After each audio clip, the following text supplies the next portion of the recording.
Hello, exercise, science, and hockey enthusiasts. I'm Rachel Farr, and I'm here to talk to you today about strength and conditioning protocols for elite women hockey players.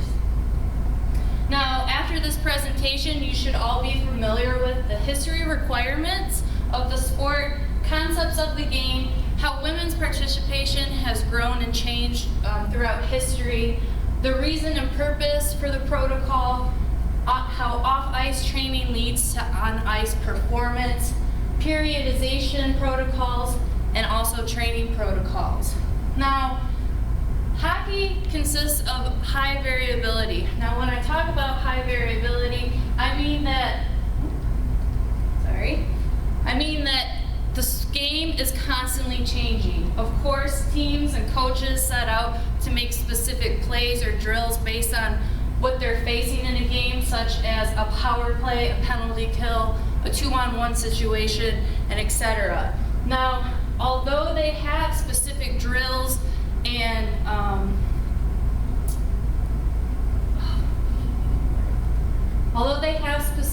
set out for these different circumstances, the game is constantly changing. The player needs to be aware of where the puck is at all times, and with this comes high intensity. Now, a typical shift in ice hockey is about 45 seconds to a minute in length, and the player is going all out at max effort. In men's ice hockey, there is checking or boarding allowed, whereas in women's ice hockey, there is no checking allowed. So the intensity is a little bit lower, but still each shift, the player should be given an all-out performance. Now, with this high variability and high intensity, requirements of speed are very important in ice hockey players. You need to be able to outskate or outsprint your opponent to lead to optimal game plays and scoring opportunities. Now, agility is important because, for one, the players are on ice skates. The skates are extremely narrow on a surface that has very less friction, so being able to be agile, change the rate and direction of movement is really important, especially with the high variability and chasing the puck around. Muscular strength is important, especially lower body muscular strength, and this has to do with a lot with your sprint speed and agility techniques. Upper body strength is also important when it comes to stick handling or taking various shots, such as wrist shots, snap shots, or slap shots. Muscular endurance is important because over time throughout the game, the player must exhibit great muscular endurance in the lower body to be able to withstand the demands and the duration of the game. Aerobic fitness plays an important role, and you might be asking yourselves, okay, if the shift is typically 45 seconds to a minute long, why is aerobic fitness important? This is important because a typical game is 60 minutes in length, 3 20-minute periods, so a good aerobic base is necessary to withstand the duration of the game, and then keep in mind if overtime comes into play. Anaerobic fitness is probably one of the most important aspects of being an elite hockey player because of the fact that it's an extremely high intense game, and then they're only withstanding those high intense bouts for about 45 seconds to a minute. This lies heavily on your analytic glycolytic system. Now, the components of the game, it's a team sport. A game is typically played with two teams, and every player on each team has a stick, either made out of aluminum, titanium, or wood, and different various pucks are used, all of which are made out of rubber. Depending on the level of eliteness or the level of professionalism, pucks will vary in weight. Now, on the ice at all times, there are 5 players and 1 goalie, unless a penalty is in play.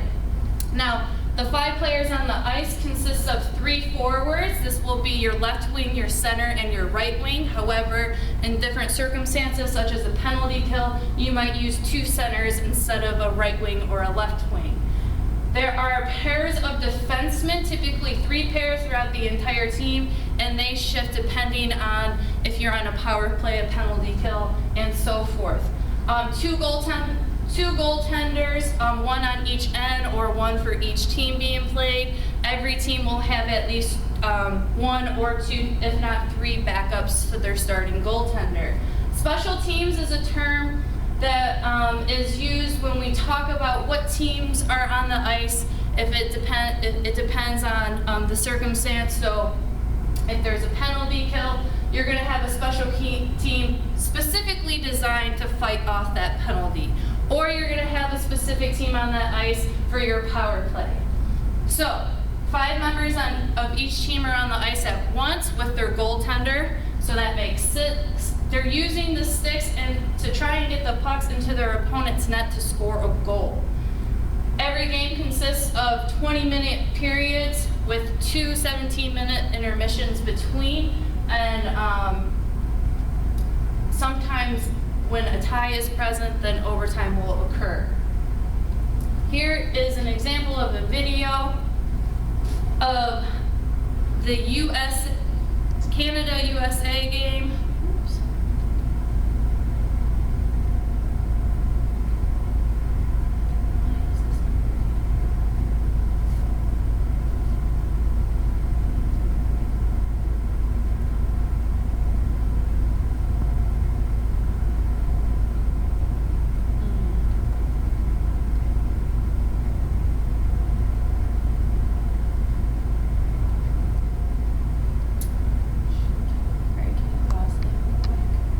How do you pause it?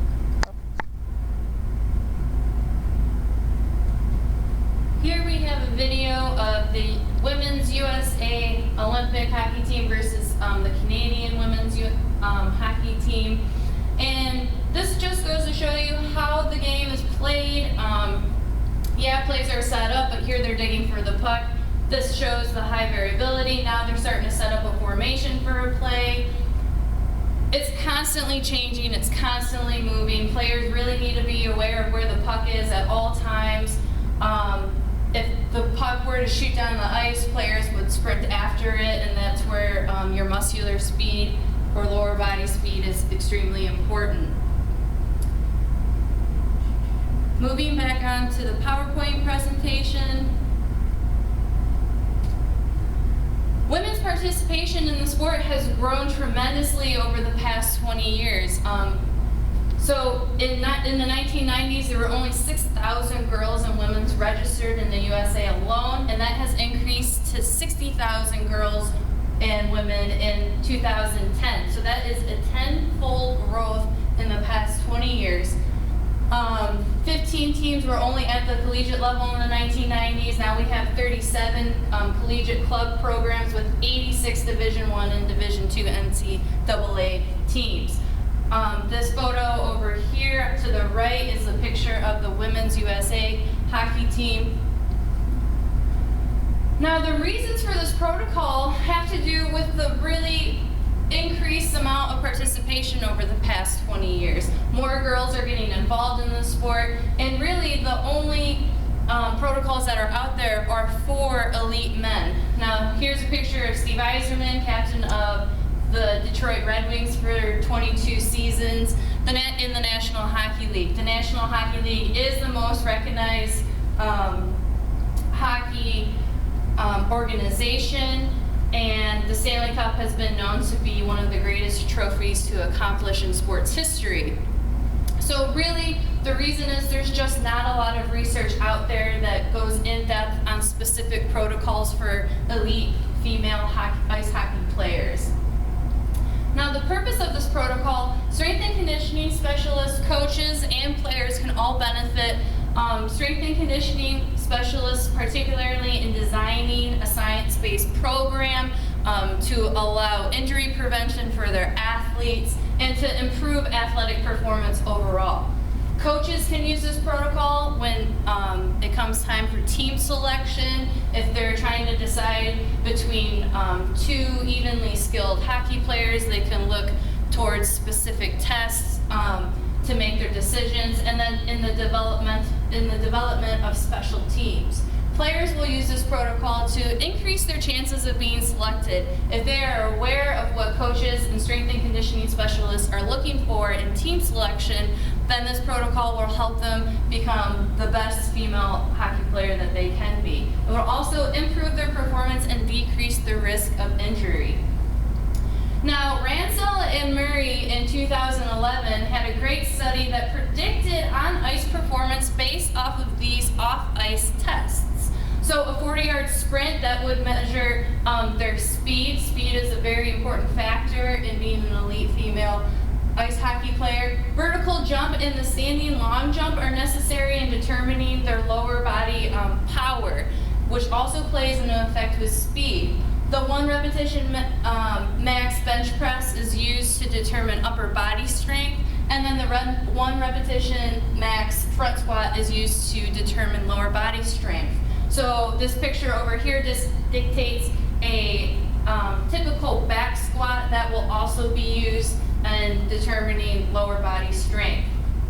I know this picture may be hard to see through the video, but here is a basic profile that Ransell and Murray completed in 2011 of the average USA Elite Women hockey player. This is an anthropometric and fitness characteristics. So while looking at just their body mass, they're typically around 70 kilograms.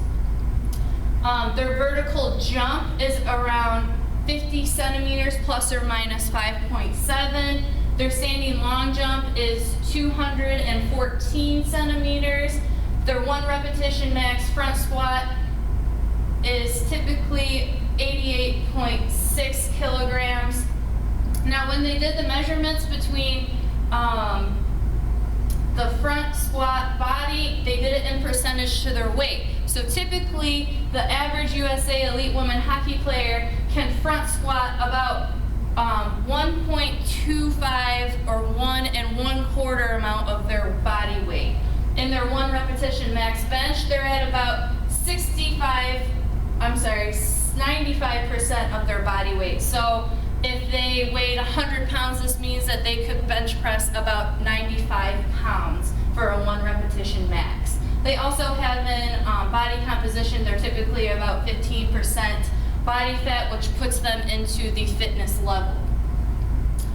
Now, the National Strength and Conditioning Association did a really great job in describing periodization outline. Periodization is a specific protocol that strength and conditioning specialists use in training athletes. It consists of periods, the preparatory period, which has 3 different stages: the hypertrophy endurance phase, a basic strength phase, a strength power phase, and then the other 3 periods are a first transition period, the competition period, and the second transition period. So today we will be covering the entire scope of the periodization outline with some examples for exercises to include.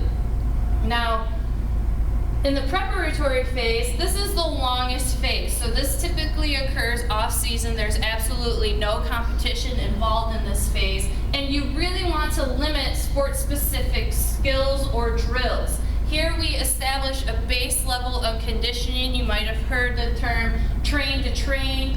Here we're getting a good base so we can push them harder in the later periods. It's typically represented by a low intensity or a high volume.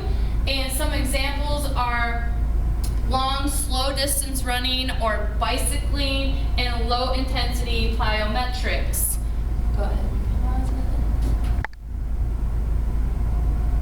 Here we have an example of a female doing a double leg hop. This is a great example of a low intensity plyometric. You should be landing equally and symmetrically on each side of the line. Make sure that the chest is up and out and the knees do not go over the toes. So she did it once horizontally, now she's doing a vertical hop over. These are great tools or exercises to use in the preparatory period for a low intensity, high volume. After the preparatory period comes the hypertrophy endurance phase. So this is typically in the early stages of the preparatory period, maybe 1 to 6 weeks. That number may vary. Again, we're still at low intensity, high reps for the muscular endurance. You should progress into more sport specific drills, and we're working at, for strength training, about 75% of their 1 repetition max with 3 to 6 sets and 10 to 20 repetitions. So preferably a lighter load with higher reps is important for muscular endurance. The early stages of strength gain are particularly due to neuromuscular facilitation, so this means that their muscles are working more efficiently. Examples of this would be a hip sled. A hip sled is totally unrelated to ice hockey, but then we'll get into double leg bounding and hopping for a more sports-specific drill. The goals of this phase are to increase lean body mass. So really drop down in percentage of body fat, increase muscle size or muscle fiber size with hypertrophy, and then develop your endurance base here. Remember how I said it is important, although this game is primarily anaerobic, to have a good aerobic foundation. After this phase, in the preparatory period comes your basic strength phase. So this is later on in the preparatory period, and we deal with higher loads or higher intensity or higher weights. Now with a higher intensity or a higher load, we have fewer repetitions. The NSCA, says that to increase muscular strength, you use high loads with fewer reps, so we're working at 80 to 90% of their 1 repetition max, but we're only doing 4 to 8 repetitions for 3 to 5 sets. So the goals in this phase in particular are just to increase strength of the muscles essential to the primary sport movement. Primary sport movement here will be ice skating or propulsing forward. So really the most essential muscles here are going to be the muscles in the lower body, and I have a video to demonstrate a Bulgarian split squat. Here we have a female Olympic USA hockey player. So she has her foot elevated on a bench and she's simply dipping down into a split squat loaded, which looks to me about 35-pound kettlebells on each side. This is great for developing gluteus maximus strength as well as hamstring strength, and essential for the forward skating motion that ice hockey requires. Moving on from the basic strength phase of the preparatory period, we go to the strength power phase. So this is the last stage of the preparatory period, and training really intensifies here to near a competitive pace. There's still no competition involved, but the plyometric drills should mimic sport activities.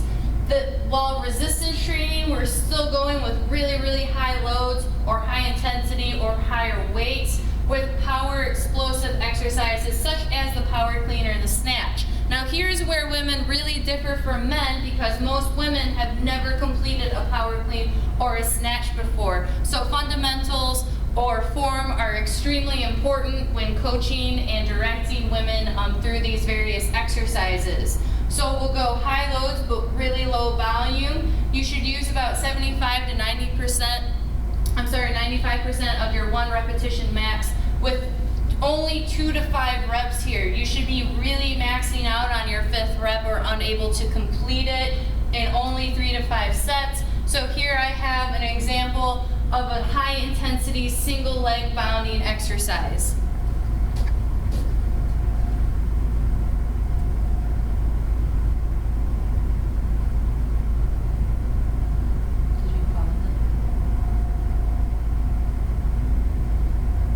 So she's jumping up and coming back, really exploding up off of the ground here. This will increase players' sprint speed and lower leg power.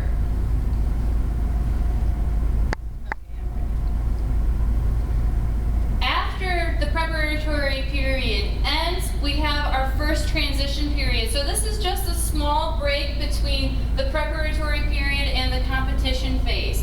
And this offers just a break from the really high intensity training that these athletes are going through. So we'll do a lower intensity with a lower volume just for essential recovery before competition starts to make sure that they're in optimal performance phase. Now, in the competition period, our main goal here is really peak strength and power. So we're going to increase training intensity but decrease the volume because competition takes a lot out of an athlete. So really you shouldn't have a high volume of high intensity training with competition. And this is particularly important with skill technique and game strategy. So this is more on ice training. If you are doing resistance training, it should still really be high in load or intensity. So 93% of your 1RM with really low reps, 1 to 3 reps for 1 to 3 sets here. You don't want to burn your athletes out before competition starts. After the competition phase, so after all games have been completed, there is a second transition period, and this is the period between the competitive season and the next preparatory phase. It usually lasts 1 to 4 weeks.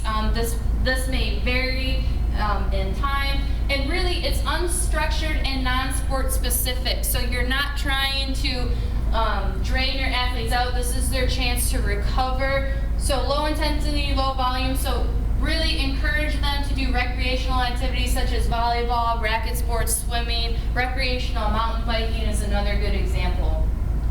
Now, periodization kind of goes hand in hand with the sport seasons. So when I discuss the preparatory period, this is most definitely in the off season. They are not competing at all during this phase or this period. The preseason typically will be the later stages of the preparatory period and maybe the first transition phase. So again, this is all off season with no competitions present, but it will lead up to the first contest or their first hockey game. In season goes hand in hand directly with the competition period, and that is just all of the contests scheduled for that year. And then your postseason is after the final contest, or it's your second transition period where all they are doing is getting active rest and participating in recreational activities.